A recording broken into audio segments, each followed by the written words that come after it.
Bayangkan ekonomi Indonesia hancur hanya karena barang-barang murah dari Cina membanjiri pasar kita. Sementara itu Thailand berhasil bangkit dan melawan serbuan yang sama dengan kebijakan cerdas dan inovasi. Apa yang Thailand lakukan sehingga mereka bisa keluar sebagai pemenang? Bagaimana strategi mereka bisa menyelamatkan Indonesia dari kehancuran? Mari kita telusuri rahasia kesuksesan Thailand dan apa yang bisa kita pelajari untuk masa depan ekonomi kita. Assalamualaikum warahmatullahi wabarakatuh. Sobat channel Kabar Langit, Indonesia, seperti banyak negara lain, menghadapi tantangan besar dalam menangani gelombang barang murah impor dari Cina.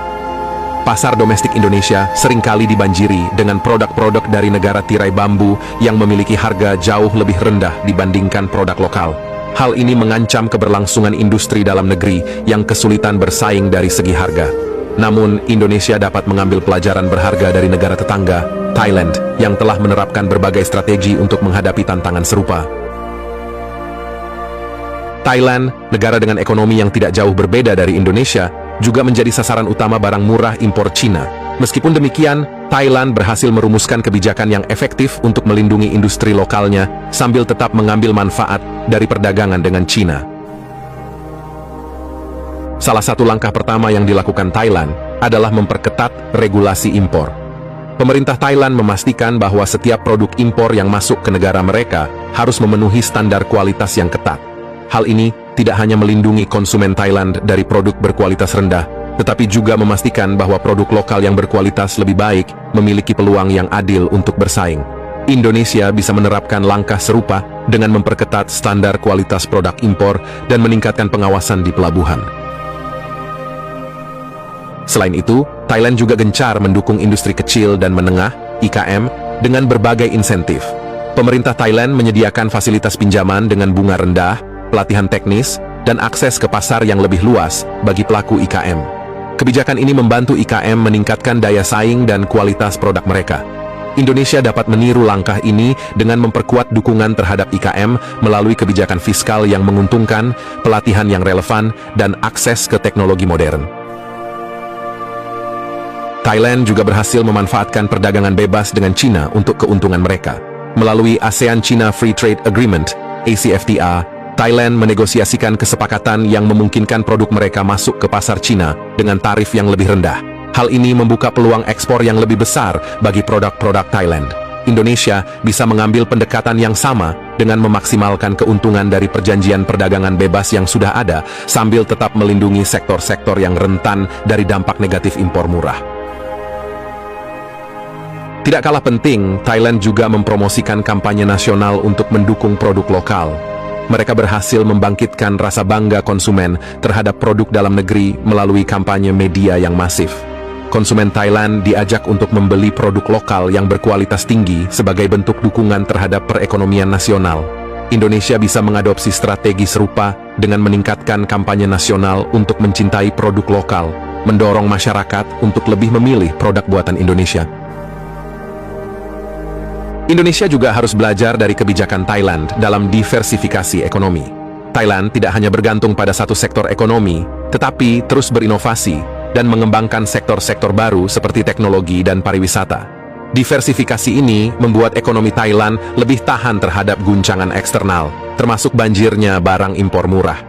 Indonesia dapat memperkuat upaya diversifikasi ekonomi dengan mengembangkan sektor-sektor potensial lain yang dapat menjadi sumber pertumbuhan ekonomi baru. Sebuah studi kasus dari Thailand yang patut dicontoh adalah keberhasilan perusahaan makanan ringan, Tao Kai Noi. Menghadapi persaingan ketat dari produk impor Cina, perusahaan ini fokus pada inovasi produk dan pemasaran kreatif. Mereka berhasil menarik minat konsumen lokal dengan produk berkualitas dan branding yang kuat. Di Indonesia, perusahaan seperti PT Sido muncul dengan produk jamu dan herbalnya bisa mengambil pelajaran dari strategi ini untuk bersaing dengan produk impor. Thailand telah menerapkan kebijakan yang lebih ketat dalam regulasi impor dibandingkan Indonesia. Contohnya, Thailand memiliki sistem inspeksi yang canggih di pelabuhan untuk memastikan semua produk impor memenuhi standar kualitas dan keamanan. Sebaliknya, regulasi impor di Indonesia seringkali longgar dan kurang diawasi dengan ketat.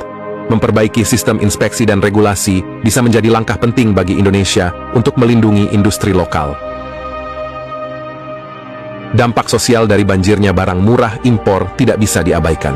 Di Thailand, salah satu dampaknya adalah penurunan kepercayaan diri para pengrajin lokal yang melihat produk mereka tidak bisa bersaing dari segi harga. Di Indonesia, dampaknya bisa lebih luas, termasuk peningkatan angka pengangguran karena industri lokal yang kalah bersaing terpaksa mengurangi tenaga kerja. Memahami dan mengatasi dampak sosial ini sangat penting dalam merumuskan kebijakan yang tepat. Data statistik menunjukkan bahwa volume impor dari China ke Thailand meningkat setiap tahunnya. Namun Thailand berhasil menstabilkan pertumbuhan industrinya melalui kebijakan yang tepat. Sebaliknya, data dari Badan Pusat Statistik (BPS) Indonesia menunjukkan bahwa volume impor dari China terus meningkat tanpa diimbangi dengan pertumbuhan industri lokal yang signifikan. Menggunakan data ini, Indonesia bisa mengidentifikasi sektor-sektor yang paling terpengaruh dan merumuskan kebijakan spesifik untuk sektor tersebut. Para ahli ekonomi di Thailand, seperti Profesor Supachai Panichpakdi, mantan Direktur Jenderal WTO, berpendapat bahwa kunci keberhasilan Thailand dalam menghadapi barang impor murah adalah kombinasi dari regulasi yang ketat dan dukungan kuat terhadap inovasi lokal.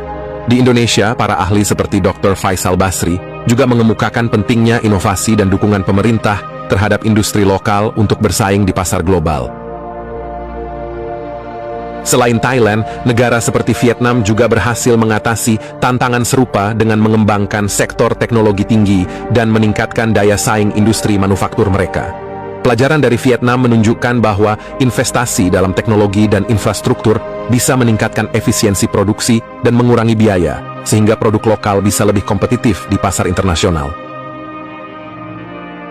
Implementasi kebijakan yang berhasil di Thailand bisa menjadi inspirasi bagi Indonesia untuk mengatasi tantangan serupa.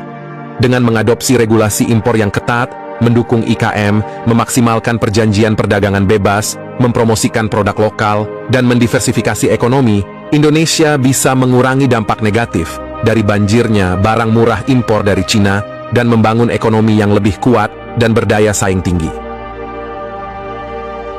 Selain itu, Indonesia juga perlu mengembangkan strategi jangka panjang yang berfokus pada peningkatan kualitas pendidikan dan keterampilan tenaga kerja. Thailand telah menunjukkan bahwa investasi dalam pendidikan dan pelatihan vokasional dapat meningkatkan kualitas tenaga kerja dan, pada gilirannya, kualitas produk lokal. Indonesia harus meningkatkan sistem pendidikan dan program pelatihan untuk memastikan bahwa tenaga kerjanya memiliki keterampilan yang diperlukan untuk bersaing di pasar global.